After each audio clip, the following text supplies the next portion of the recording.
All right. All right. Welcome, everyone, to the Nation's Wednesday study class. My name is Minister Omari, Jahi Aton. I'm the co founder here at the Nation, along with our founder, Minister Raheem Kased Aton, and our First Lady, Sister Makita Aisha Aton. I thank you all for being here, and I'm going to open up with our opening in the name of the everlasting Father. He that causes all that exists to exist, he that is self existent, is he who directs the sunships of millions and trillions of years, and is he who has made time the seed of the universe. He's known among the ancient Kemites or the Egyptians as Amun Ra and Aten.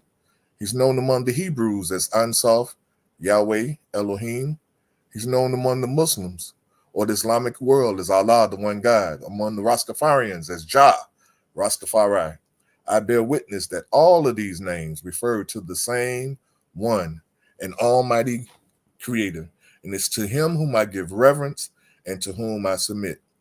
I boldly proclaim that we are the descendants of those black men and women who survived the transatlantic slave trade, and that we are that lost 13th tribe born here in North America, and that we are of a Nubian Kemetic lineage. I greet you, my brothers and sisters, in the ancient but yet holy words of peace in the languages of our fathers of Hotep, Maya, Hotep, Shalom, Assalamu alaikum, Habaragani, Alafia, and Ashe. All right, so I don't know if we're going to have anybody on social media, but if anybody during the teaching have any questions, um, just put it in the private chat question, the word question, or if you want to put the question mark there, it's quicker. And I'll bring you on stage to ask your question, you know, something like this. And you can ask your question, and then once you ask it or you have your comment, then I'll just take you back down. Okay. All right. So let's just get started. Let me see. Here we go. Well, last Sunday, we introduced this lecture entitled The Unthinkable Reality, a 25-year plan to re-enslave Black Americans. And the first phase of this 25-year plan we shared was dealing with something that went down in 1999 called Y2K. Y'all go back and check out the teachings from this past Sunday. But today, we're going to move into the phase 2 part of it, which goes into year 2005. In 2005, Hurricane Katrina hit New Orleans. And remember the sub message of this lecture is making America great again. That's the sub, because see, this is what's motivating this 25-year plan. These individuals, I just use that term for now, desire to take things back to when they felt America was great, which was back in the 1800s when Black people were enslaved, Native Americans were slaves, the Hispanics wasn't even a part of this country at the time. They were still in Spain, I guess, or whatever. But my point is that everything that's done and every point that we're going to touch on in these various phases, and today we're just in phase 2, is going to be dealing with the moves that they are making in order to make America great again, or put America, or maybe I should say it like this, reset America. The great reset, to push the reset button and make everything go back to where it used to be. That would be nice if we could do that in our lives, wouldn't it? Just hit a button and we could just reset everything. If we make a mistake and mess up, just hit undo or whatever. But life is not like that. But look, Hurricane Katrina, 2005. I don't know if a lot of people knew this, but before the Civil War, New Orleans was the center of the U.S. slave trade. New Orleans was a very popular hub for slavery in the 1800s. It's known for its many natural resources. Now, this is another reason why I believe this Hurricane Katrina debacle happened. And then plus, you need to really understand this too, that the hurricane didn't cause the problem. It was the failure of the flood. I mean, what did they call those things? Levees. The failure of the levees to hold up. They said the levees broke. And so the levees are like a dam. You know how dams hold water back? Well, they have a huge wall around New Orleans. And I don't know whether you knew this or not, but they say really New Orleans is underwater. But the only thing that's keeping it above water is these levees around it that keeps the water out. But these levees all of a sudden broke. And all this water, along with the force of the hurricane, is what caused this disaster. But look, it's known for this is what New Orleans is known for, its many natural resources. This is why these dams, quote unquote, broke. Rich soil for growing rice and sugarcane. Now, a lot of people don't know this, but sugarcane was the most popular, and no, maybe I shouldn't say popular, but was the most economic product that was being sold on the market. Sugarcane was really a commodity in New Orleans. And so, let me finish reading this real quick. Hold on. Okay. And so it's rich for growing rice and sugarcane and plenty of cotton, sulfur, of course, seafood.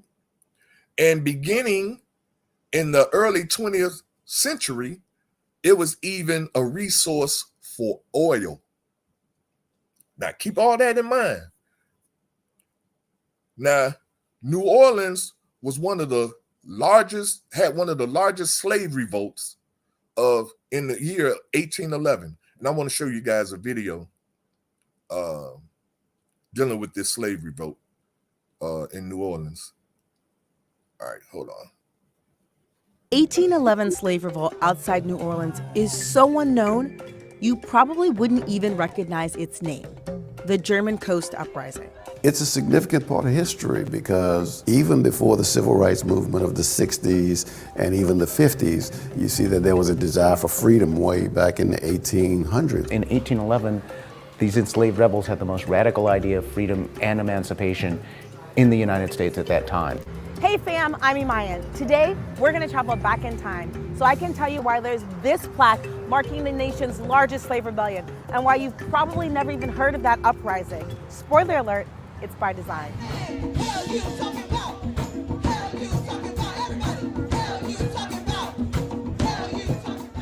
This is what more than $1 million looks like. It's costumes, props, planning, and people. In 1712, Louisiana only had 10 Africans. By the start of the Civil War in 1860, the state had more than 330,000 enslaved people. Hundreds of years later, the descendants of the African diaspora are walking alongside each other as a reminder of a historic event. When a slave named Charles Dillon plotted what would become the nation's largest slave revolt 208 years ago, he couldn't have envisioned that much money or an artist named Dred Scott reimagining his rebellion for the 21st century. So, this slave rebellion is, now understand this too. New Orleans is known for its plantations. You know, I mean, well, I'll get there.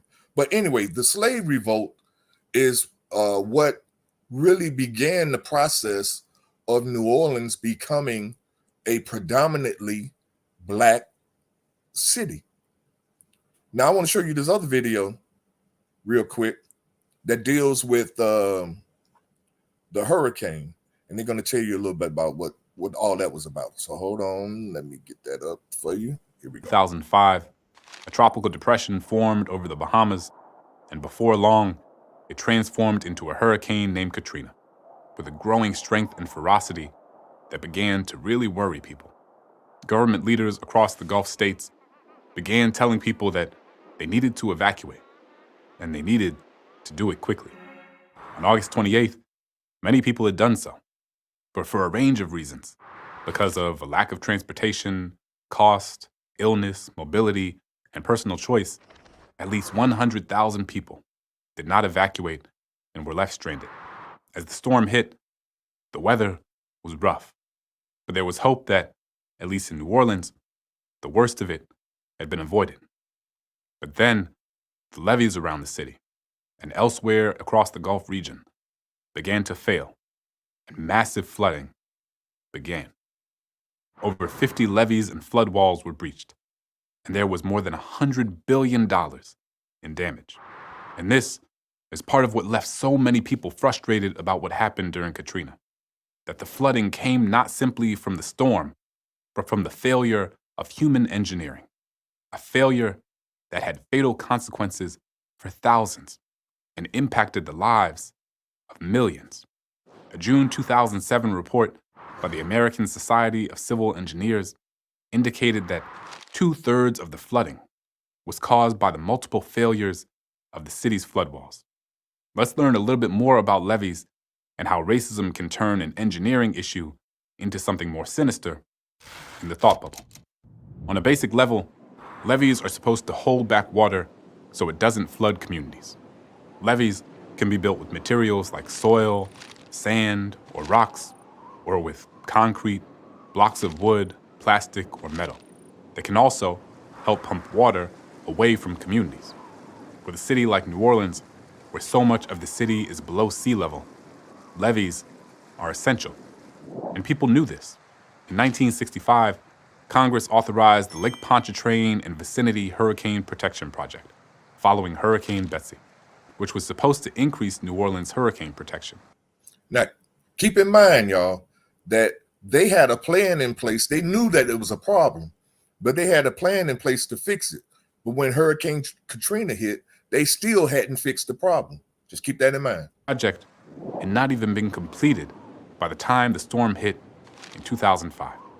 During Katrina, many of the communities located at the lowest elevations and near the most unstable parts of the levees ended up bearing the brunt of the flooding. Due to racism that started with historical segregation in the city, those environments were often inhabited by Black and lower-income folks in New Orleans. Housing segregation, racial and restrictive covenants, other types of laws that encourage housing segregation, and other measures had been designed to keep Black Americans from moving into safer, higher elevation areas. So what he's saying here is that Black people couldn't afford, or they could only afford to live and pay rent in those areas where it was the most risk if the levees broke. They only rented those houses and those homes and things in that area to poor Black people. And even though many of those measures were illegal by the time Hurricane Katrina happened, the effects still persisted. Thanks, Thought Bubble. So the people who most needed to evacuate, because they lived in the most vulnerable areas to flooding, were often unable to do so. Many of the poorest residents of New Orleans did not have cars, money, or places to stay anywhere outside of New Orleans. Much of their community was concentrated where they lived. The only way they could possibly evacuate was by walking. And even when they did try this, tried to find safety for their children, their elders, their neighbors, and themselves, they were met with the threat of violence. Thousands of people tried to walk across the Crescent City Connection Bridge to the nearby suburbs. But when they did, they were met by armed police officers who stood on the bridge to force people to turn back. We know what that's all about, right? keep them, they put the blacks, and they even do this now. They put us in a certain area, and then they contain us. They want to contain us in that area. That's why they don't want us downtown. That's why they didn't want us in the suburbs, because they want us to be contained in the area, the ghettos, where they put us. And so when these floods, the floods came in, and people tried to escape into the suburban areas, they was like, oh, heck no. And they had to police. Now, understand this. Now, I could see it if it was radical people that lived in the suburbs saying, no, we don't want them coming in our communities. And they were the ones standing there with guns. But these were official police officers, those serve and protect. You know what we say, break a nigger neck. Those people right there at the bridge telling them they can't cross the bridge and to go back, I guess, and drown themselves, because wasn't nothing back there, but everything was underwater. So I want to just point that out so that we can understand that this is a part, and it shows you the mentality of the people that we are dealing with, how they think about you, what they think about you, the type of respect they have for you. I see it. I'm sorry. I see about 4 people said something over here. See, now, Ebony, I ain't even finna read it. I ain't reading none of this, because I said if you wanted to say something, just put the word question or comment here, and I'll bring you on so you can say what you got to say. I'm not reading your stuff for you. So let's go back to what they talked about here. They even fired their weapons over their heads. Elsewhere, at the Danziger Bridge, police officers actually shot and killed 2 unarmed civilians and seriously injured 4 others. All of these factors left many of the poorest residents stranded, at risk of death, and traumatized by their experiences. As the water levels of the Mississippi River and Lake Pontchartrain rose, the streets became even more flooded. There were parts of the city that were flowing with water up to 20 feet deep. And within days, up to 85% of the city was underwater. People were waiting on the roofs of their homes, hoping for rescue. People lost everything they had.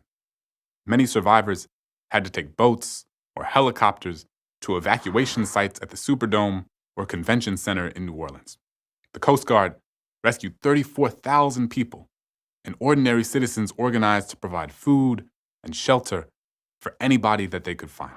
Even still, it's estimated that between 1,000 and 4,000 people lost their lives. Most. All right. So, as you can see, that there is a pattern to these people. It's a pattern. They are doing their best to get back what they had before the Emancipation Proclamation. Remember, they want to make America great again. So white Anglo-Saxon Protestants must own everything that produces the 3 basic necessities of life. They want to own everything that deals with food. That's why you see Elon Musk doing what he's doing. They want to be able to own everything that deals with clothing and housing. They want to be able to own all of that. Remember, Sunday we were talking about how in the Great Reset, they said that we will own nothing, but we'll be happy. We won't own a thing, but we'll still be happy. Hey, it's going on like a potted neck bones, as they say, which sounds quite nasty. But anyway, so this Great Reset I was speaking of is where their focus is. This is where they're pushing. Well, this was anyway, I already told you about the Great Reset, but check this out. Hurricane Katrina would have been just a bad hurricane, but the levees broke, quote unquote, causing the devastating exodus of poor Black people from New Orleans. Now we know that Black people left New Orleans, and they sent black folks all over the United States, shipped them out to different. Chicago took a bunch of them, but now they're fixing up New Orleans, but ain't that many black people returning. And so I want to show y'all this slide real quick. Hold on. Where is it? I think this is it. Oh, here we go. All right, so this is showing you, I don't know if you all can see that. I'm gonna blow it up a little bit. Here we go. You might be able to see it a little better. But this is the differing perspective of New Orleans recovery. So now they're saying the orange here is African Americans residents. This is their response to these questions, and they're feeling about the recovery. They're asking questions about the recovery of New Orleans and how it's going. And then the green is white residents. Rebuilding efforts have done a lot or some to help people like you. So all the rebuilding, they putting millions and millions of dollars into rebuilding New Orleans after this catastrophe, right? Now, 53% of black people say that the rebuilding efforts have done a lot. Now, I want you to understand something. There were some black people. Now, I don't know the French Quarter. I'm not sure if any of you guys know about how that worked. I believe the French Quarter, somebody made a comment. Oh, Hassan, what's going on, brother? I think the French Quarter is the area where your uppity black people kind of live, or people with means or had money. So there were black people that weren't in these areas that was flooded out as bad because they weren't that close to the levees. But this 53% right here, that's a little over half of the black people that were in New Orleans. Now, the other 47% didn't come back. But look at what the white people say. Oh, 67% says, oh, this is great. This is good for us. The rebuilding efforts is great for them. But look at the next question. It says New Orleans has mostly recovered from Hurricane Katrina. 44% of black people say that New Orleans has mostly recovered. 70% of white people say it has. So you got to think about where black people were living. Then you got to think about where white people were living.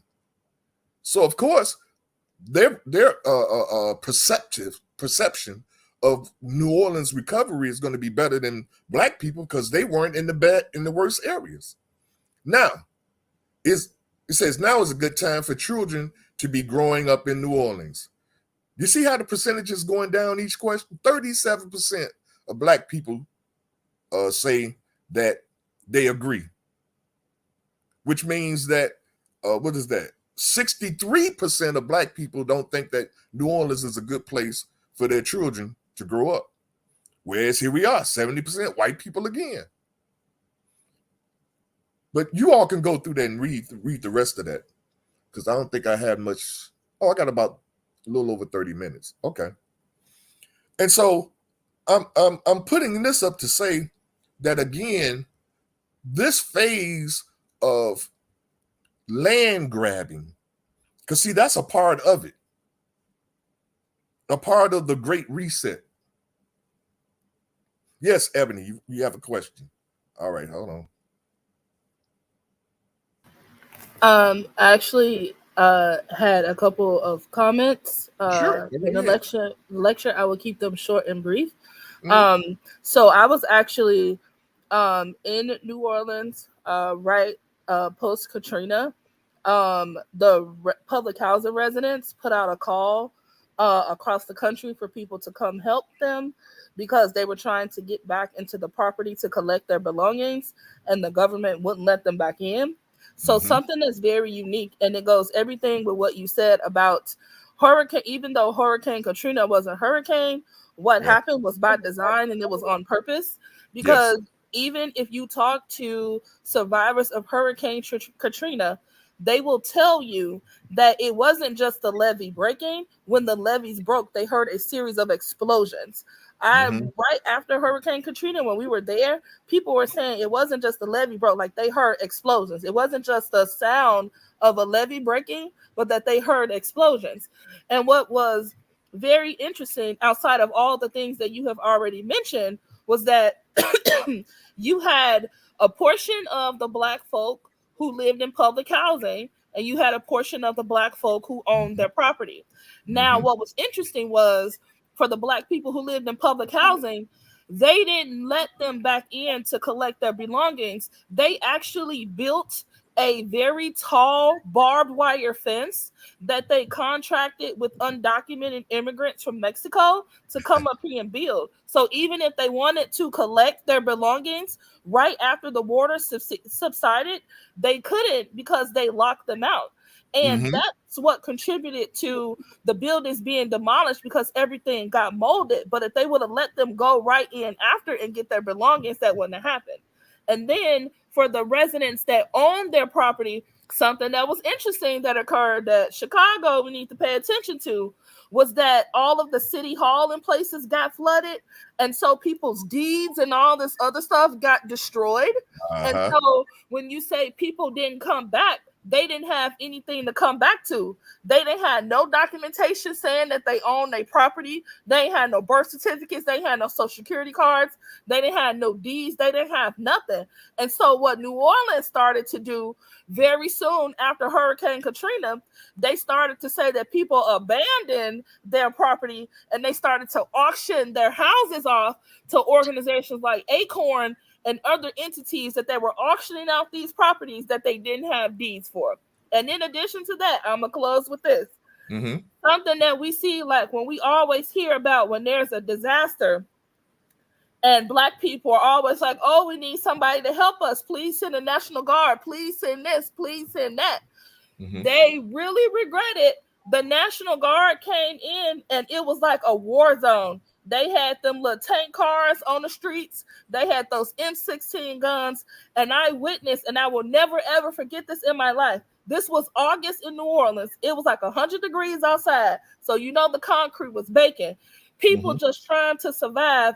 And the National Guard got Black men on the concrete with their foot on their back with guns drawn on them, on these unarmed Black folk. Like, all of this stuff is by design, and we need to pay attention to it, because crackeritos don't have no new strategies. They repeat the same thing over and over again.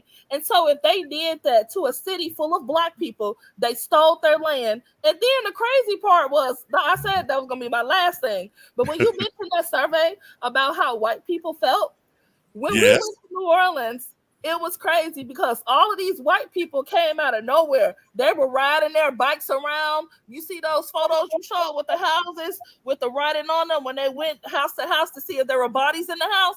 It was actually white people riding around on their bikes. And there's several white girls who slew through, because all of a sudden, all these interracial babies just popped up, and they was pushing these baby carriages with these mixed babies. I promise you now, I have never ever seen anything like that in my life, and I will never ever forget that. So I just wanted to back up what you were saying with those first-hand accounts of me being there. Thank you, Ebony, and this is so true. And this is what I want us to see, and this is why we're documenting this.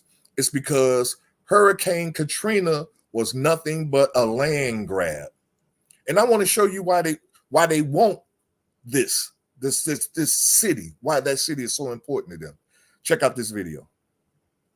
The Whitney Plantation looms as a stark reminder that our nation was built on the backs of slaves. It's a tough part of our history to remember, but one man is investing a fortune to bring it all back to life. This house is full of secrets. They would sleep on pallets on the floors. And Beneath whitewashed ceilings, through quiet gardens, a dark history unfolds. Tourists peer into cages where slaves were beaten. Plantations, Statues of y'all. black children Plantations. stare back at them. In this sanctuary, memorializing the harsh reality of slavery, one figure seems out of place. The white man. 77-year-old John Cummings. Most people operate on ready, aim, fire, and I always operate on ready, fire, and an aim. 16 years ago, the New Orleans native and millionaire trial lawyer jumped at the chance to buy this 250-acre plantation without really knowing what he was getting into. I wonder why. And I got to the slave part, and I saw some of the inventories from Successions, and I was looking, man, 40 people just traded like cattle. And so then I discovered the oral histories, and that's when the light went on. I got something here. Well, I've got a great injustice here. Cummings decided to dedicate the entire plantation to the slave perspective. He spent $8 million of his own money collecting antiques and commissioning art. Pause. Do y'all think he spent $8 million to create a museum? Really? You really think he's building this whole thing up just so that people could come there and see what white people did to black people? If you do, I got a bridge I want to sell you.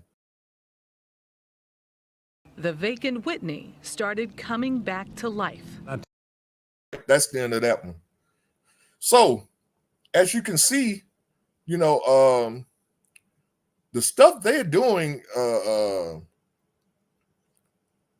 I should say, the stuff they did, because remember, this is 2005 that this happened, you know. Now, I got about, 30 minutes, and I want to deal, unless anybody, let me see, do anybody have any questions? Nope, okay.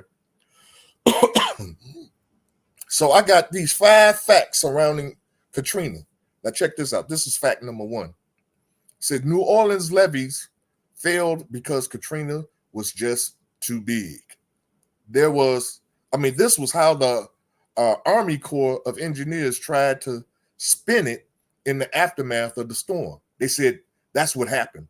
Katrina, with the storm was just too big, right? But the key levees, including the 17th Street and London Avenue Canal in the heart of the city, failed with water well below levels they were designed to withstand. As the Army Corps eventually conceded, they were breached because of flawed engineering and collapsed because they were junk.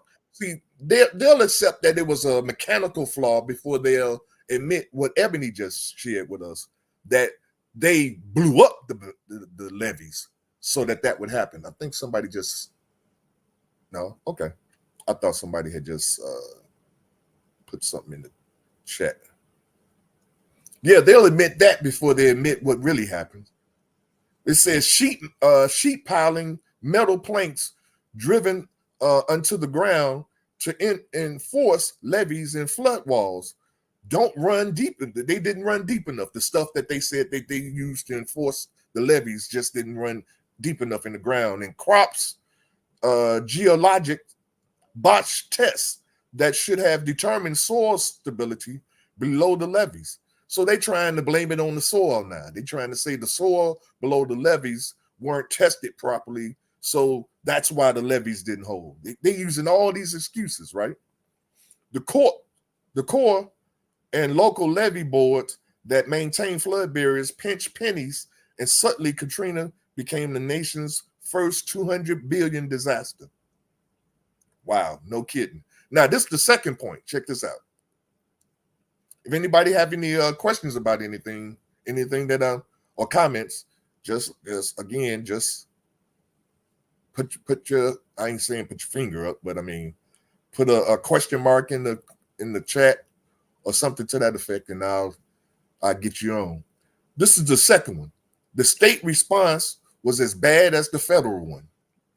as criticism of President George W. Bush and his FEMA chief, Michael Havakfa.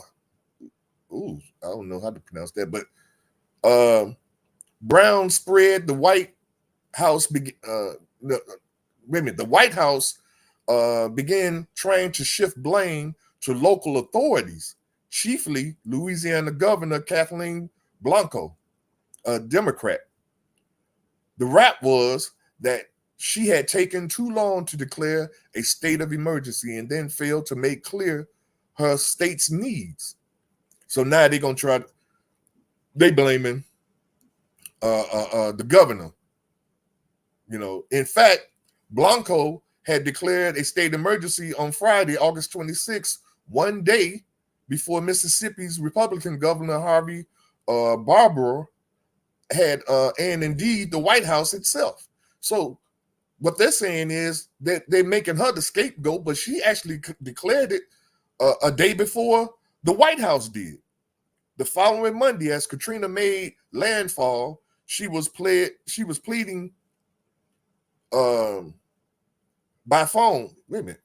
Yeah, she was pleading by phone with the vacationing Bush. Mr. President, we need your help. Saying the governor was talking to Bush. We need everything you've got. Tens of thousands of New Orleans are trapped in the Superdome and the city's convention center. The Louisiana National Guard had asked FEMA for 700 buses. Days later, the agency sent 100, and nearly a week had passed before the last flood survivor had herded aboard. So they asked for 700, they gave them 100, and it took them nearly a week to get that. Another line of attack playing on the stereotype of the selfish South. Now, here's where it's kind of getting there. Because remember, the people in the South were extremely pissed for losing the Civil War. And they ain't forgotten that. They haven't gotten over it either. So look, this is where they really, and this is what Making America Great Again is about, these people from the South. They are behind this thing. Failure to, it says, wait a minute. Another line of attack playing on the stereotype of the selfish South was to imply that the citizenry had been too indolent,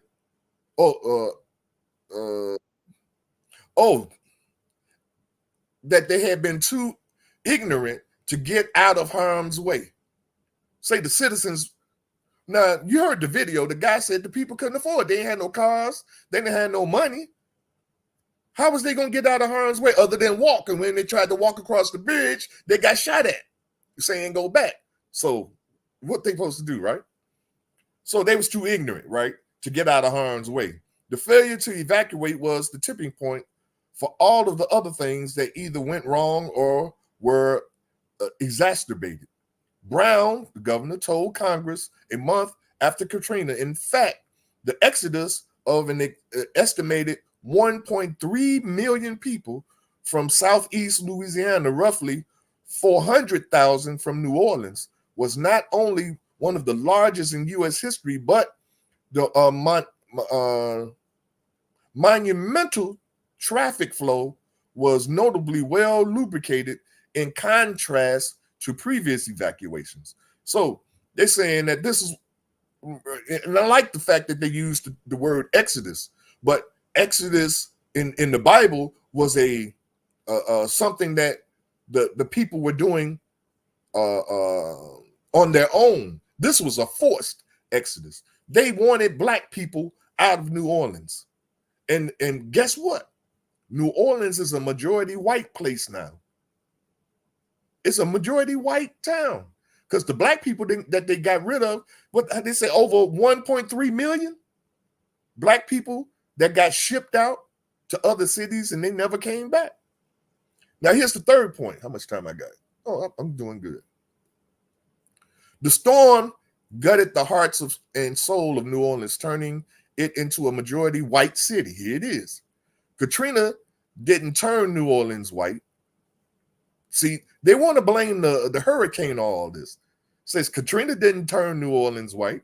according to the 2010 census, the city's black majority eroded from 67% before Katrina to about 60% now. Like now, it was 67 then, now it's 60 now. So they were saying the black majority was eroding before the hurricane hit. In part, check this out now. Listen to this. Listen carefully. Now, I'm gonna start. According to the 20 census, the city's black majority eroded from 67% before Katrina to about 60% now. In part because of a significant, here it is, influx of Hispanics. The post-storm cities, El Dorado, either unemployment was at 4.7% in June of 2008 as the city rebuilt, but stands at 8.1% today. So they're saying at that time it was only 4.7% of Hispanics in New Orleans. Now it's 8.1% and climbing, I'm sure. And 41% of the kids in New Orleans parishes live in poverty, more than double the national rate. Racial paranoia and conspiracy theories persist, however, including conviction that the city elite blew up, here we go, the levees to protect rich neighborhoods at the expense of poor ones, or to drive low-income African Americans out of town. But they're not going to tell you why they was driving them out. Because remember, I said in the beginning of this lecture, what New Orleans, what their what do they call it? Oh, that they had what the value of New Orleans was. And it was the fact that they had sugar cane, they had cotton, the land was rich for growing all of this stuff. Then also, they were saying that it was about oil, that they found oil in New Orleans. So with all of this going on, you can understand why they want to drive blacks out and bring white people in. Now, it says the falsehood cued by inexact memories of the deliberate levees breach in 1927 gained currency after the storm. Louis Farrakhan claimed Mayor Ray Nagin told him that the levees had been blown up. A view Nagin felt obliged to disown under questioning on Capitol Hill. So he told Minister Farrakhan that behind closed door, but then when he got on Capitol Hill, he disavowed what he had said to Farrakhan. I wonder why. And Spike Lee, who would later direct a documentary about Katrina, exposed similar ideas. I don't find it too far-fetched, he said in 2005, that they tried to displace all the black people out of New Orleans. The story does not stand up to even casual review. The levees fell so extensively during Katrina that it would have taken scores of dynamite charges detonated simultaneously over many miles of levees to decimate flood defenses as thoroughly. So they're saying that in order, because not think about this. It's almost like if you have levees, they're saying this levee's going all around the city, right? And that for all of them to fail at the same time, understand this, for all of them to fail at the same time, there has to be some kind of charges set, detonated simultaneously so that all of those levees would break. Question, yes, Ebony.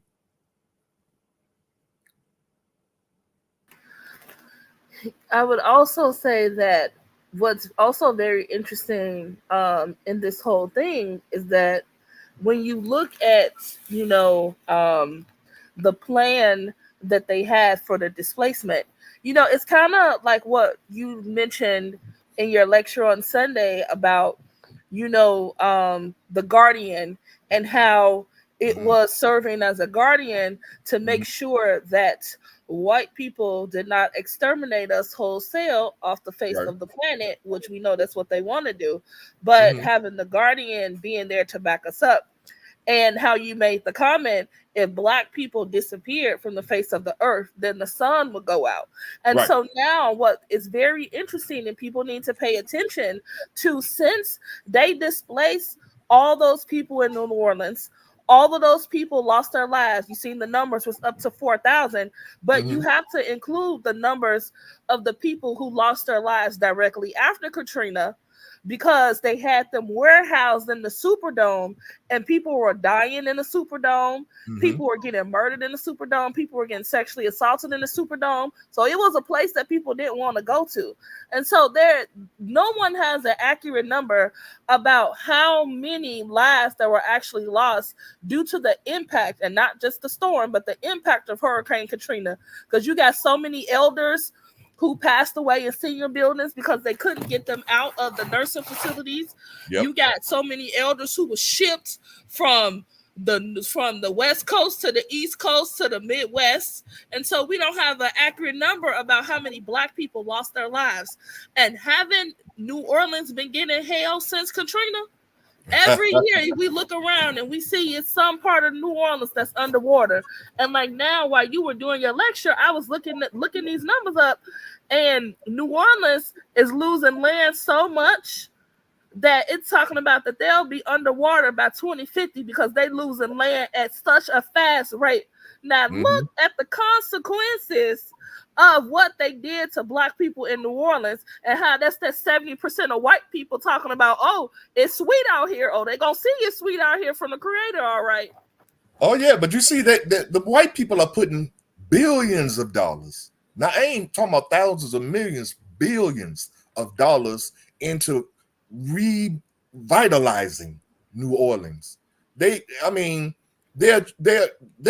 have I had another video. I'm not going to show it, but it was a video where in New Orleans now they have discovered, their thing is now saying that instead of trying to push back waters and hold it back, learn how to use it. So they have their sidewalks now are like sponges. Well, it's not, I'm not saying that it's soft like a sponge, but they have microscopic holes in the sidewalks that absorbs water now. And they got other things that's going on. They got these plants that can absorb a large amount of water that they're putting around New Orleans now in this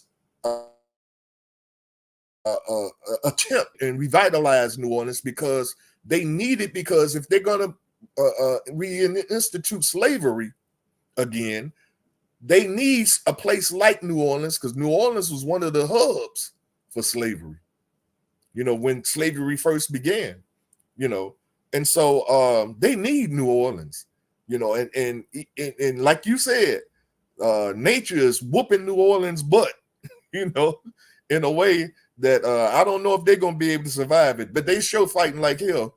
Did you have something else you wanted to say or share? It's interesting that you said that they're trying to use these technological and natural advancements in order to try to hold back the inevitable, because we also see, now when we talk about today is Juneteenth, and talk about Texas and the role that Texas played in slavery, right? And we've seen that Texas is also trying to do the same thing around the Gulf, because they're trying to hold back that water. And it's like nature is kicking their butts. Like all these places where where black people were, like Mississippi, Texas, all along that area. It's just interesting how, how we talk about, how the Creator is moving forward with this next evolution of the planet, and we can't get out of the way because we always trying to side with people who don't look like us, and always trying to be the go-between, you know what I'm saying, when stuff happens.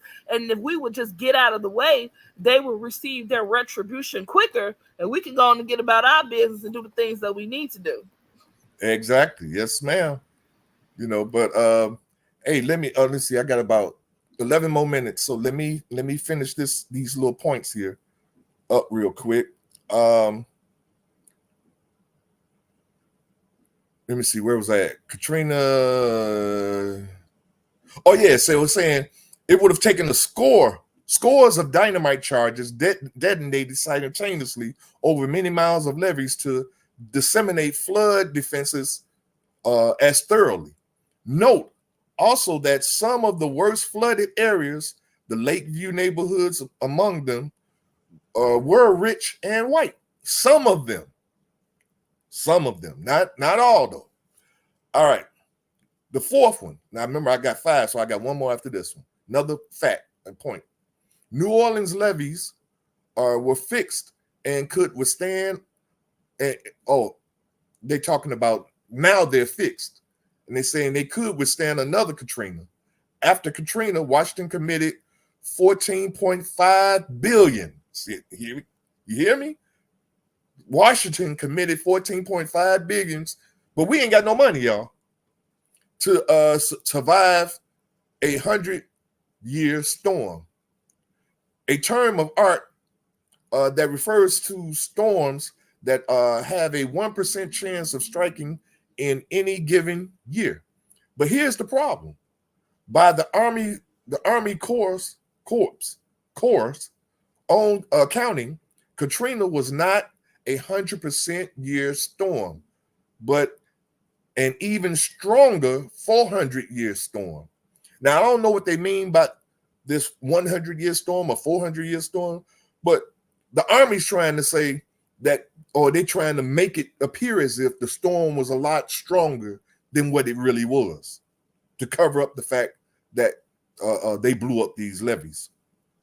In other words, the Crescent City still lacks a flood defense remotely strong enough to withstand a direct hit by the really big storms, Katrina size or even larger, that the Gulf can whip up. So here they're still trying to make excuses, trying to say that even though the levees have been rebuilt, I'm willing to bet you they ain't gonna have that problem again because they don't need to blow it up. Again, that was for displacing black people. They want to get rid of them black people out of New Orleans. New Orleans was a black town, and them white plantation owners and their families, they still in New Orleans. You understand me? Plantation slave masters' children live in New Orleans, and believe me, they want what do they call it? Their heritage. So this is the last one, 5. It says New Orleanians learn their lesson and are more likely to evacuate sooner. Yeah, right. Don't count on it. Even though Storm Tracks shows Isaac on target to plow right up the Mississippi. I guess this was a while back, Hurricane Isaac. Most New Orleanians stayed put, and many a bar stayed open, saying they didn't act like it wasn't even a problem. They didn't leave. They didn't even close their businesses. Here and there across the city, neighbors pulled grills out onto the sidewalks and observed another tradition: hurricane barbecues. After all, excuse me. After all, anything in the freezer was unlikely to go bad as soon as the electricity failed. So I guess when hurricanes come now to anywhere around New Orleans, they start barbecuing their meat, because when the electricity go out, they saying they don't want their meat to go bad. So they pull out the grills and they get the barbecuing and they party. Doing it. White folks is crazy. So look, conclusion: the levees breaking caused an ethnic cleansing of New Orleans. helping to make America great again. Brothers and sisters, I'm telling you, it's on like a chicken bone. Now, the next phase, and the next time I speak, I'm going to phase 3, which deals with the wait a minute, what was I want to make sure I don't say it wrong. Oh, there it is. Yeah. Phase 3 is the election of a black president and how that played a part in making America great again. That sounds crazy, doesn't it? That these racist crackers from the South got Barack Obama elected to serve a purpose that they had for him being president, a purpose for a black man in the White House that's going to serve racist white people. Tune in the next time. You look for the next lecture that's going to be coming up probably next month, the third Sunday in July. We're going to be teaching on that. So that's my time, y'all. Anybody have any questions, comments, or suggestions? You can raise them at this point. I don't think nobody was online, so I'm going to stop the live. Thank you. I'll leave you as I greeted you guys in ancient but yet holy words of peace. Hotep Shalom, Assalamu Alaikum, Habaragani, Alafia, Ashe. Peace, peace. Till next time.